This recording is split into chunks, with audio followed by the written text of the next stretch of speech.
Hello साहित्य के द्वारा आपको प्रस्तुत किया जा रहा है हिंदी गद्य साहित्य का संक्षिप्त इतिहास। आधुनिक काल में हिंदी साहित्य का विकास पद्य के साथ साथ गद्य विधाओं के रूप में भी हुआ। इससे पूर्ववर्ती कालों में साहित्य केवल पद्य में भी उपलब्ध होता है, अतः हिंदी गद्य का विकास आधुनिक काल की ही प्रमुख उपलब्धि कही जा सकती है। इस काल में गद्य प्रचुरता को दृष्टिगत रखकर ही आचार्य शुक्ल ने इसे गद्य काल की संज्ञा से भी भूषित किया था। भाव एवं विचार को व्यक्त करने के लिए क्रमशः पद्य एवं गद्य का सहारा लिया जाता है। जैसे जैसे संस्कृति, सभ्यता और विज्ञान का विकास हो, वैसे वैसे विचारों को अभिव्यक्ति देने के लिए गद्य की आवश्यकता अनुभव की जाने लगी। खड़ी बोली गद्य के विकास के लिए भी यही कारण उत्तरदायी रहे हैं। यानी खड़ी बोली जो गद्य के विकास के लिए भी यही कारण उत्तरदायी रहे हैं। हिंदी गद्य की विकास यात्रा का उल्लेख करने से पहले हमें ब्रज भाषा गद्य एवं राजस्थानी गद्य साहित्य पर भी दृष्टिपात कर लेना चाहिए। राजस्थानी गद्य में जैन साधुओं ने धर्मशास्त्र, वैदक, नीति के कुछ ग्रंथ लिखे हैं। ब्रज भाषा गद्य की उल्लेखनीय कृतियां जो हैं 16वीं सदी के उत्तरार्ध में लिखित विट्ठल नाथ कृत जो है कि श्रृंगार रस मंडल, यानी विट्ठल नाथ कृत श्रृंगार रस मंडन तथा 17वीं शताब्दी यानी सदी पर वार्ता साहित्य 252 वैष्णव की वार्ता जो लिखी गई वार्ता साहित्य में 252 वैष्णव की वार्ता और 84 वैष्णव की वार्ता का नाम लिया जा सकता है। इनके अतिरिक्त नाभादास कृत अष्टयाम यानी नाभादास द्वारा लिखित अष्टयाम में प्रमुख राम की दिनचर्या का वर्णन ब्रज भाषा गद्य में किया गया है। ज्ञान मंजरी जिसमें नासिक केतुपख्यानवी, बैताल पच्चीसी तथा अनुशीलन भी ब्रज भाषा का रूप समझने में सहायक है।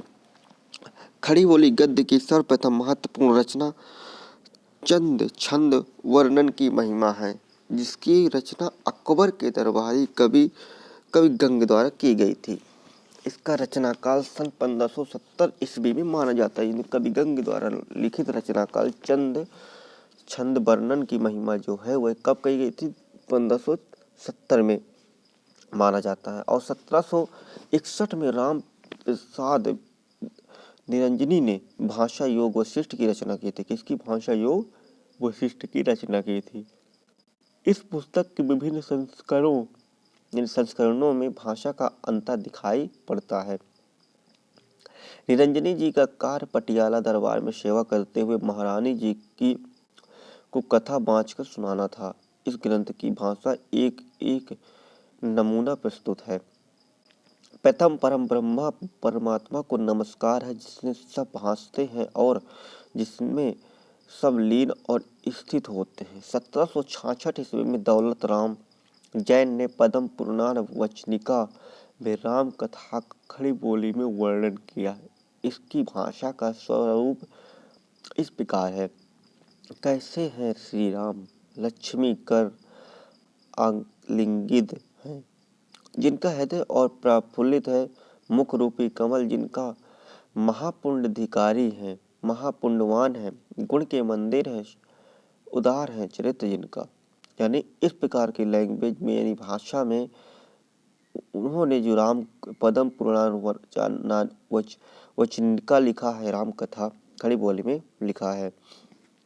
अब देखते हैं संक्षेप में 1800 ईस्वी में पूर्व हिंदी गद्य का कोई व्यवस्थित रूप सामने नहीं था। अंग्रेजों ने 1800 ईस्वी में कलकत्ता में जो फोर्ट विलियम कॉलेज की स्थापना की थी, सन 1800 में कलकत्ता फोर्ट विलियम की स्थापना की थी, जिसमें हिंदी के भावी स्वरूप के विषय में महत्वपूर्ण भूमिका का निर्वाह किया। जॉन गिलक्राइस्ट हिंदुस्तान के जो अध्यापक नियुक्त हुए, जो अरबी फारसी शब्दों में लदे हुई भाषा के समर्थक थे।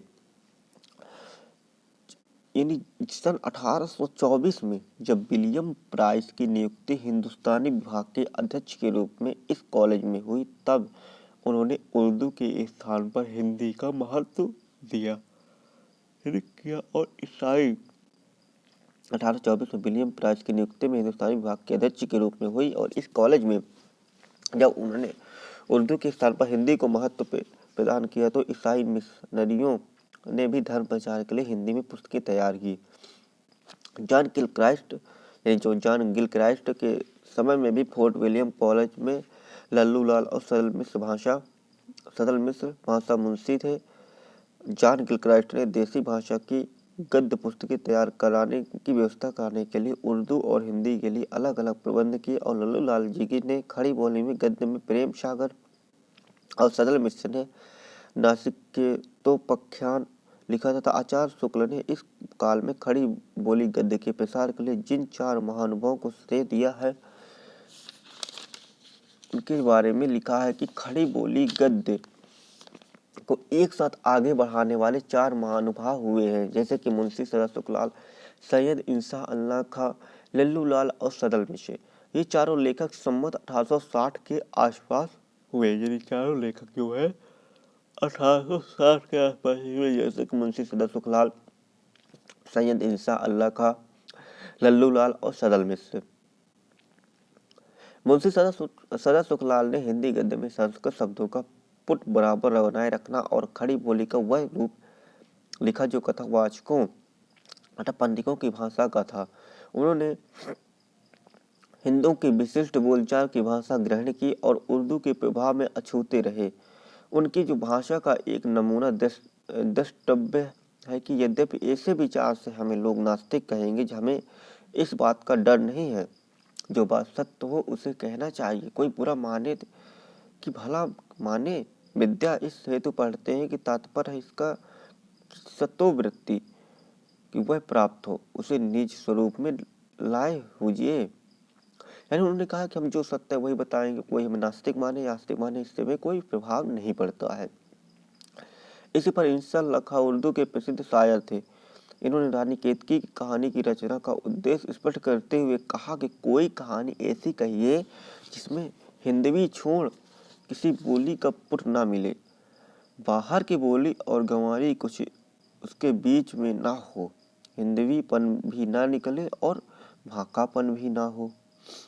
स्पष्ट है कि वे अपनी भाषा को 3 प्रकार के शब्दों में मुक्त रखना चाहते थे। बाहर की बोली अर्थात अरबी फारसी से, गंवारी अर्थात ब्रज भाषा और अवधी तथा भाषापन अर्थात संस्कृत शब्दों से।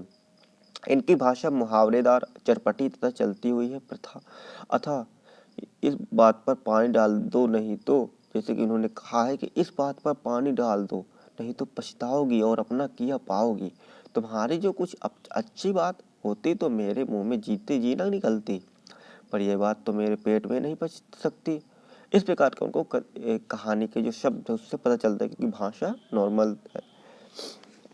हिंदी गद्य के उन्नायकों में लल्लूलाल जी हैं, जो तो उन्होंने महत्वपूर्ण, वे आगरा के रहने वाले थे, जिन्होंने फोर्ट विलियम कॉलेज में नौकरी करते हुए जॉन गिलक्राइस्ट के आदेश पर प्रेम सागर की रचना भागवत की 10वें स्कंद के आधार पर की। उनकी भाषा ब्रज रंजित खड़ी बोली है, जिससे अनुप्रयास से सजाने का प्रयास भी किया गया। कथा वार्ता की शैली में रचित प्रेम सागर की भाषा का एक उदाहरण द्रष्टव्य है। इतना कह महादेव जी गिरजा के साथ ले गंगा तीर जाए। यानी उनकी जो कथा वार्ता है लल्लूलाल जी की, जो उन्होंने प्रेम सागर की भाषा में अपने किस प्रकार की रचना की है, उसमें से किस प्रकार की भाषा का प्रयोग किया, तो उनमें कुछ शब्द जैसे कि इतना कहे महादेव जी गिरजा के साथ गंगा तीर पर जाएं, नीर में न्याय निहिलाएं, अति लाड़ प्यार से लगे पार्वती जी को वस्त्र आभूषण पहनाए। मतलब इस प्रकार की उनकी भाषा थी। लल्लूलाल जी की रचनाओं में सिंहासन बत्तीसी, बेताल पच्चीसी, शकुंतला नाटक और प्रेम सागर महत्वपूर्ण। उन्होंने उर्दू, खड़ी बोली, ब्रज भाषा में तीनों में गद्य की पुस्तकें लिखी हैं। इसके बाद जो सदल मिश्र जी हैं, उन्होंने नासिक हेतुपख्यान रचना जो लल्लूलाल के प्रेम सागर के समकालीन यानी उन्हीं के समय में की थी। इनकी भाषा पर जो ब्रजी और भोजपुरी का प्रभाव, यद्यपि इन्होंने व्यवहार रूपयोगी भाषा लिखने का प्रयास किया है, ये तथा इस रचना में संस्कृत शब्दों का पर्याप्त प्रभाव है। आचार्य रामचंद्र शुक्ल ने इन चारों लेखकों के संबंध में टिप्पणी करते हुए लिखा है कि गद्य की एक साथ परंपरा चलाने वाले उपर्युक्त चारों लेखकों में से आधुनिक हिंदी का पूरा पूरा आभास मुंशी सदाशिवलाल और सरल मिश्र की भाषा में मिलता है। व्यवहार उपयोगी इन्हीं की भाषा ठहरती है। ईसाई मिशनरियों ने धर्म प्रचार के लिए बाइबल का हिंदी अनुवाद प्रकाशित किया और पादरी करे ने यह कार्य किया और हिंदी में के संबंध में अपना मत व्यक्त करते हुए हम हिंदुस्तान की उस बोली की हिंदुई या हिंदी समझते हैं जो मुख्यतः संस्कृत से बनी है और जो मुसलमानों के आने के पूर्व संपूर्ण हिंदुस्तान में बोली जाती थी। अंग्रेजी ढंग के स्कूल कॉलेजों की स्थापना से भी हिंदी के विकास में योगदान मिला। तब तमाम पुस्तकों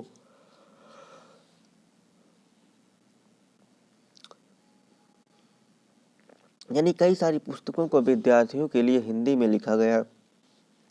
ईसाइयों के धर्म प्रचार में हिंदू धर्म की रक्षा का विचार कई धर्म प्रेमी देशभक्तों में उत्पन्न हुआ। अनेक समाचार पत्र भी निकलने लगे। इनमें से कुछ के नाम थे जैसे कि बंगदूत, उदंत, मार्तंड, बनारस अखबार, सुधाकर समाचार, सुधावर्णन, बुद्धि प्रकाश, तत्वबोधिनी पत्रिका, सत्यदीप, लोकमित्र आदि। इनमें से बुद्धि प्रकाश की भाषा का एक उदाहरण प्रस्तुत करें कि जैसे लिखा रहता था कि स्त्रियों में संतोष और नम्रता और प्रीति यह सब गुणकर्ता के उत्पन्न किए हैं। केवल विद्या ही न्यूनता है जो यह भी तो स्त्रियों अपने सारे ऋण से चुका सकती हैं और लड़कों को सीखना पढ़ाना जैसे उनसे बन सकता है वैसे दूसरों से नहीं। अर्थात इस प्रकार की लैंग्वेज जो भाषा थी बुद्धि प्रकाश पत्र में आती थी। राजा शिव प्रसाद सितारे हिंद एवं राजा लक्ष्मण सिंह का योगदान भी हिंदी गद्य के विकास में उल्लेखनीय है। जो राजा शिव प्रसाद सितारे हिंदी की भाषा में अरबी भाषा, फारसी भाषा तथा उर्दू के शब्द अधिक रहते थे, जबकि राजा लक्ष्मी प्रसाद सिंह की भाषा में संस्कृत शब्द अधिक मिलते थे। संक्षेप में यदि कहा जाए तो भारतेंदु जी के पूर्व हिंदी गद्य में कोई निश्चित स्वरूप विकसित तो नहीं हो पाया है, परंतु भारतेंदु बाबू हरिश्चंद्र ने ही हिंदी गद्य के व्यवस्थित स्वरूप प्रदान किया और उन्होंने बिना यह विचार किए यह शब्द उर्दू का है कि यह संस्कृत का है अपनी भाषा में इस आधार का प्रयोग किया कि वह जनमान यानी जन सामान्य के द्वारा व्यवहत है, उनके द्वारा मतलब प्रचलन में है। कालांतर में पंडित महावीर प्रसाद द्विवेदी के व्याकरणिक अशुद्धियों का निराकरण करते हुए हिंदी को परिमार्जित और परिष्कृत करने का प्रयास किया। विराम चिन्हों के सम्यक प्रयोग से भी उन्होंने लोगों को परिचित कराया और इस प्रकार हिंदी गद्य के विकास के महत्वपूर्ण योगदान को पंडित रामचंद्र शुक्ल, हजारी प्रसाद द्विवेदी एवं अन्य अनेक विद्वानों ने हिंदी गद्य के वर्तमान अवस्था को पहुंचाने का महत्वपूर्ण योगदान किया। यदि हम बात करें हिंदी गद्य के उद्भव विकास की तो जानते हैं हिंदी गद्य के विधाओं में कहानी सर्वाधिक सशक्त है। यानी हिंदी जो गद्य की विकास है उसमें सबसे महत्वपूर्ण कहानी और सशक्त विधा बनकर विकसित हुई। आज कहानी के पाठक अन्य सभी विधाओं की अपेक्षा सर्वाधिक है, यानी कहानी ज्यादा लोग पढ़ना चाहते हैं। ये कारण है कि पत्र पत्रिकाओं में कहानी की मांग सर्वाधिक है। यही नहीं बल्कि कई पत्रिकाएं तो केवल कहानी पत्रिकाएं ही हैं।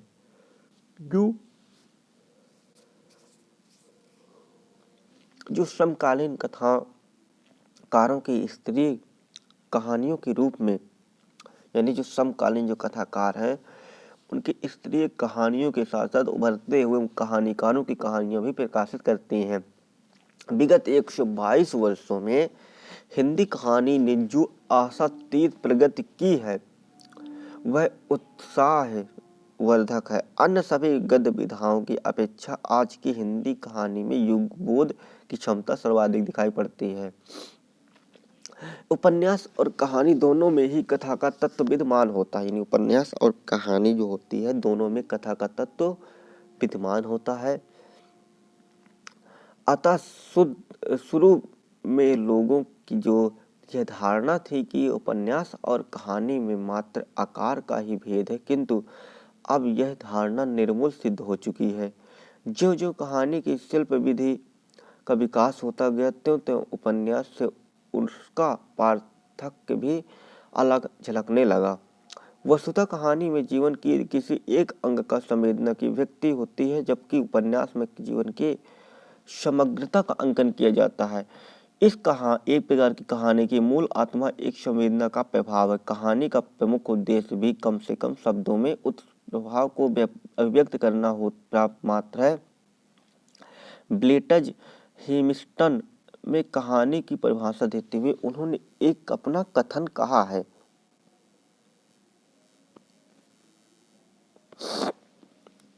उन्होंने अपना एक जो कथन प्रस्तुत किया है वह है कि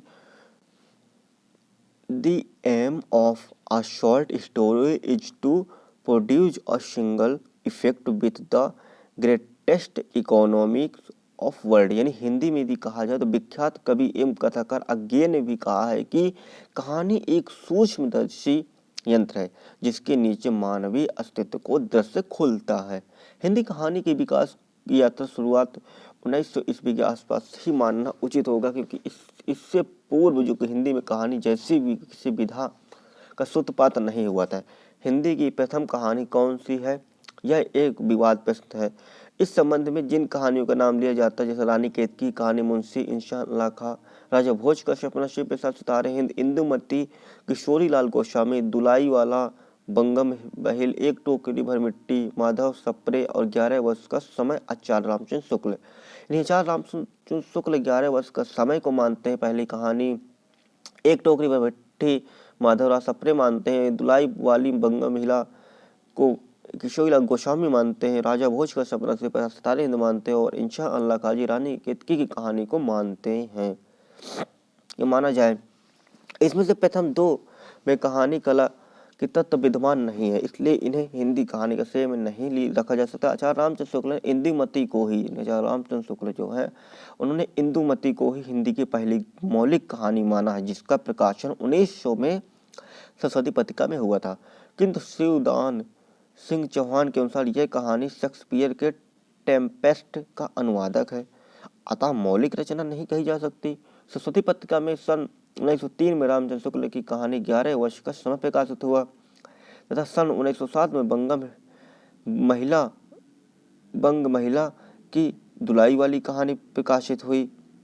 इधर नवीन अनुसंधानों के आधार पर यह सिद्ध हुआ कि 1901 में एक टोकरी भरी मिट्टी कहानी का प्रकाशन छत्तीसगढ़ मित्र नामक पत्रिका में हुआ, जिसके लेखक माधव राव सप्रे हैं, अतः यही हिंदी प्रथम कहानी मानी जाती है। अब टोकरी भर मिट्टी की पहली कहानी है जो 1901 में आई या 1900 में आई। इंदुमती कहानी को इसलिए नहीं माना जाता क्योंकि वह शेक्सपियर की टेम्पेस्ट कहानी का अनुवादक है, लेकिन जो एक टोकरी भर मिट्टी है ये 1901 में प्रकाशित हुई छत्तीसगढ़ मित्र के द्वारा, लेकिन यह मानी जाती है। इसलिए कहा जा सकता है कि हिंदी की सर्वप्रथम मौलिक कहानी कही जा सकती है, इसको कहना कोई गलत नहीं होगा। हिंदी कहानी के विकास का अध्ययन करने के लिए हम कथा सम्राट प्रेमचंद को यदि केंद्र बिंदु मान ले तो उनके 4 भागों में विभाजित कर दिया जाता है, जैसे प्रेमचंद पूर्व हिंदी कहानी, प्रेमचंद युगीन हिंदी कहानी, प्रेमचंद हिंदी कहानी और नई कहानी। यानी प्रेमचंद से पहले की कहानी, प्रेमचंद के समय की कहानी, प्रेमचंद के बाद की कहानी और प्रेम नई कहानी। तो इसको 4 भागों में बांटकर हमें इसको अध्ययन करें तो हमें काफी अच्छे से समझ में आ सकता है। तो पहले हम जानते हैं प्रेमचंद के पूर्व की, यानी प्रेमचंद के आने से पहले की कहानी क्या है। प्रेमचंद पूर्व हिंदी कहानी ये सन 1900 से 1915 ईस्वी के बीच की मानी जाती है। प्रेमचंद से पहले की कहानी है वह कब से मानी जाती है, सन 1900 से 1915 ईस्वी के बीच में मानी जाती है। इस काल में हिंदी कहानी अपना स्वरूप ग्रहण कर रही थी, यानी जो उस समय का काल था उस काल में हिंदी कहानी अपना स्वरूप ग्रहण कर रही थी। उसके शिल्प का विकास हो रहा था, यानी इस काल में हिंदी कहानी अपना स्वरूप ग्रहण कर रही थी और उसके शिल्प का विकास हो रहा था और नए नए विषयों पर कहानियां लिखी जा रही थी कहानियां लिखी जा रही थी। हिंदी की प्रथम कहानी के अंतर्गत जिन कहानियों का उल्लेख किया जा चुका था उसके अलावा इस काल में लिखी गई अन्य कहानियां जैसे कि माधव प्रसाद, यानी जो हम बात करते हैं हिंदी पूर्व कहानी, नहीं ये प्रेमचंद पूर्व से आने से पहले जो कहानियाँ थी 1900 से 1915 ईस्वी तक, इस काल में हिंदी कहानी अपना स्वरूप ग्रहण कर रही थी, यानी शुरुआत हो रहा था, उसके शिल्प का विकास हो रहा था और नए नए विषयों पर कहानियाँ लिखी जा रही थी। हिंदी की प्रथम कहानी के अंतर्गत जिन कहानियों का उल्लेख किया जा चुका है, उनके अलावा इस काल में लिखी गई अन्य कहानियाँ हैं जो कि माधव प्रसाद मिश्र की मन की चंचलता, लाला भवानी दीन की प्लेग की चुड़ैल, प्रेमचंद वर्मा की राखी बंधन भाई और नकली किला विशंबर नाथ कौशिक की रक्षाबंधन, ज्वालादत्त शर्मा की मिलन, वास्तव में सरस्वती एक पत्रिका में प्रकाशित हो कहानियों में हिंदी कहानी को एक दिशा प्रदान की और हिंदी कहानी अपने विकास पर अग्रसर हुए। उक्त सभी कहानियां इसी पत्रिका में प्रकाशित हुई और सन 1909 में काशी से इंदु नामक पत्रिका जो प्रकाशित हुई। सन 1909 में काशी से इंदु नामक पत्रिका का प्रकाशन हुआ, जिसमें जयशंकर प्रसाद की कहानियां प्रकाशित होने लगी और बाद में इन कहानियों का संग्रह छाया नाम से सन 1912 में प्रकाशित हुआ। यानी जो इन्होंने जयशंकर जी अपनी कहानियां प्रकाशित करते थे, उन्हीं का एक संग्रह बना और संग्रह 1912 इसमें प्रकाशित हुआ। इसी प्रकार राधिका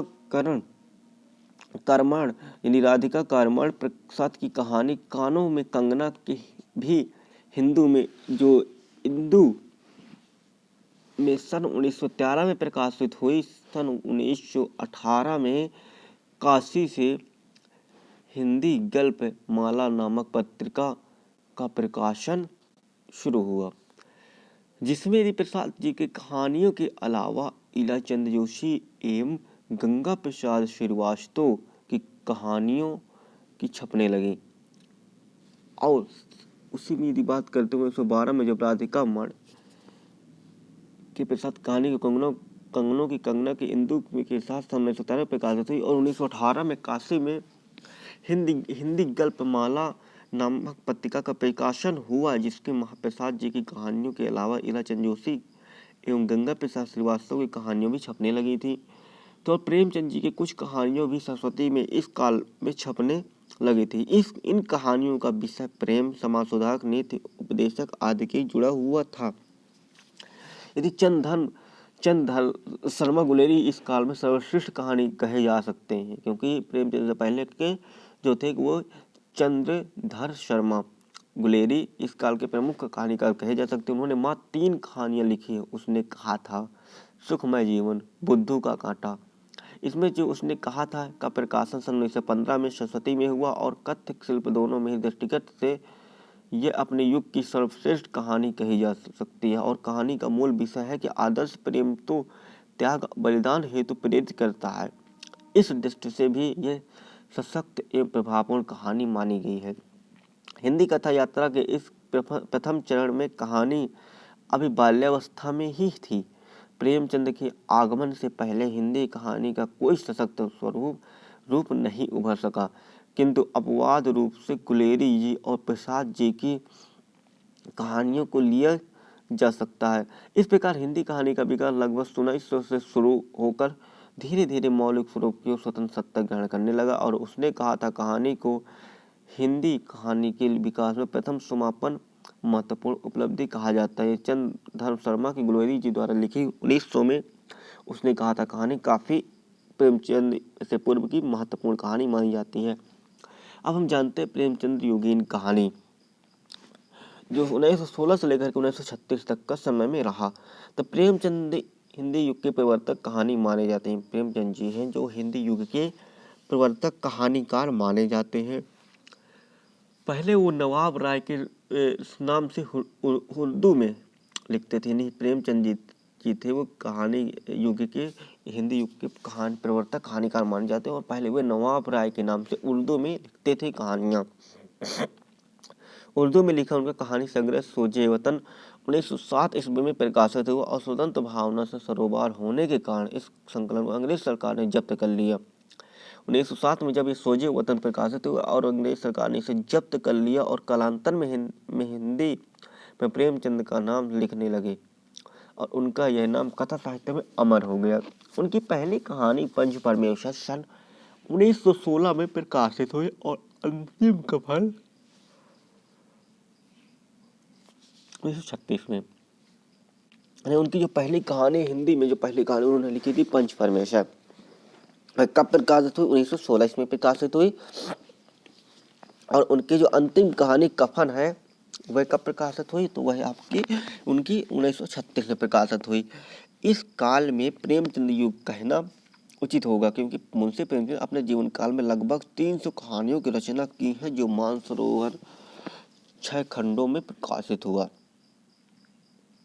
प्रेमचंद जी की कहानियों के विषय में यदि कहा जाए तो विषय वैविध्य दिखाई पड़ता है। किसी अन्य कथाकार ने जीवन की इतने व्यापक फलक को अपनी कहानियों में नहीं समेटा जितना कि प्रेमचंद जी ने। उनकी कहानियों का अपने परिवेश से, अपने आसपास के जीवन में जुड़ी हुई है। उनकी अधिकांश कहानियों का विषय ग्रामीण जीवन से लिया गया है, पर कई कहानियां कस्बे की जिंदगी या स्कूल कॉलेज से जुड़ी हुई हैं। उनकी कहानियों के पात्र हर वर्ग, धर्म, जाति के हैं। उनकी प्रारंभिक कहानियों में आदर्श का पुट दिया गया। पंच परमेश्वर, आत्मा राम, प्रेरणा, ईदगाह, नमक का दरोगा आदि कहानियों का मूल उद्देश्य है सच्चे का बोलबाला और झूठे का मुंह काला, यानी सच्चे का बोलबाला और झूठे का मुंह काला।